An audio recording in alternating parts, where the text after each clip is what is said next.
What's up, guys? Hey, I'm back. I just want to answer those 5 questions. I'm clearly about to leave. I've got to go pick up my wife's sister at the airport. She's flying in from Italy, so she's had quite the flight. But my Facebook Live earlier, it froze, and I was not able to see anybody's questions. So I want to go through those really quickly before I head off to the airport to go pick up my wife's sister. Serena asked, is it harder for you to get women to commit?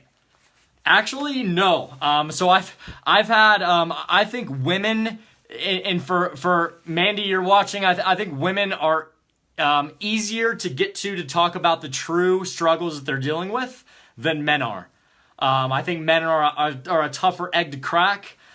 So I actually think that I probably have about 40% women, 60% men right now. Just because I say, I do not only see men. I actually see a lot of women now, and I don't, because I think women are willing to share what they're really going through, and typically they're a little bit more emotional than men are. You got to really work on a guy to get him to tell you that kind of stuff, especially if they don't trust you yet. So that's question number 1. Hopefully that answers your question, Serena. Andrea asks, how do you talk to them when they still need more help after those 16 visits?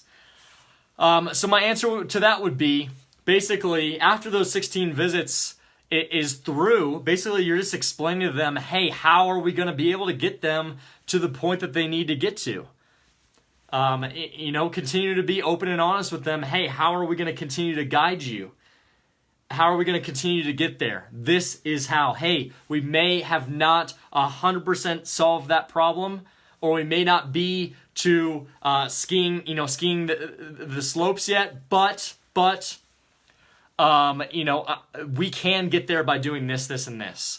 People are going to respect you for being honest and being upfront and feeling like you are the provider that they need in their life.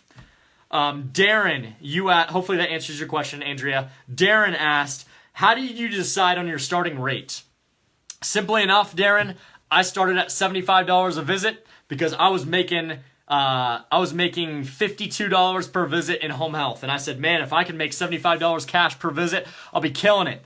Quickly realized that was way too low. I was undervaluing myself too much. So I quickly went up to $125 a visit. Then that was where I was well established into my practice. And I started looking at comps around the area. And I basically say, hey, if I'm driving to patients and I'm giving them the value that I am, and I am the expert in this area, on seeing these busy professionals and executives, I'm going to charge $175. So that I'm ultimately at $175, and I have no plans on changing that price whatsoever. Not even going up, guys. $175. I've got a great practice. My patients are happy. They're getting the results they want, and me and my family are happy. So that's all you can ask for, right? In regards to rates, I think one thing that you should probably find and really search out is what is going to make you and your family happy. How many patients do you need to do to see on a regular basis to make that happen? And then it's basically reverse engineering your life. Okay, that's starting your rate, or finding your rate. What's up, Russell? Definitely don't have as much as you guys on, but that's okay. Russell, I'm going to give you some value right here just because I feel like giving some value tonight. I want you guys to have success just as bad as I've had my own success. I actually have not given this out to anybody. Russell, I'm going to tell you my questions that I've made. On a scale of 1 to 10, I want you to rate your feeling on each subject. How do you feel in regards to your health and fitness right now from 1 to 10? Boom. Are you ready to make a change in your health from 1 to 10? Done. How ready are you to dedicate yourself to a new plan from 1 to 10? Lastly, how excited are you to make this change in your life from 1 to 10? That gets people excited, gets people knowing that you're serious, and then I tell every single one of those patients, hey, guess what? You answered correctly, because usually they always answer between 7 and 10, but I even tell them, I only want to work with patients that answer between 7 and 10 on those questions because I want people to be excited to work with me. Those are my questions. And then last question that I'll answer is Aaron. You asked, are you doing free evaluations or discovery visits? I do a complete, I know, crazy. There's lots of people that say, hey, don't do that. You're giving away too much money. Bullshit. I do a free evaluation for a lot of people. Now, I only do that when I feel like that's what needs to get over that hump. Then I give them that. But other than that, I charge $175 per hour for everything. So I'd say probably half of my patients that I see for evaluations I charge if they didn't have a problem with that while we were talking on the phone.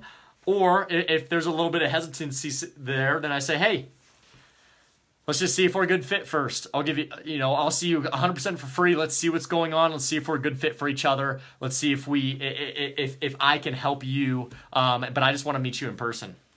And I set them up for a free evaluation. I do discovery visits, but I think my discovery visits are basically over the phone, not in person. If it's in person, they're either paying me or I'm giving it to them for free. And that's because, guys, I've been looking at some of my numbers and some of the, I'd say the average person, the average patient is spending between $2,000 and $3,000 with me. That's worth a free evaluation, isn't it? If you're getting people to dedicate themselves to a plan of care like that, that is worth giving a free evaluation. And that just goes back to saying, hey, you're giving them something for free, and then they can start paying you after that visit. So free evaluation in person, Aaron, and then discovery visits I do over the phone. All right, guys, I just wanted to answer those questions. Have a great night. I enjoyed talking with you guys, and I'll be back for another No BS Wednesday next week. See you guys. See you, Russell.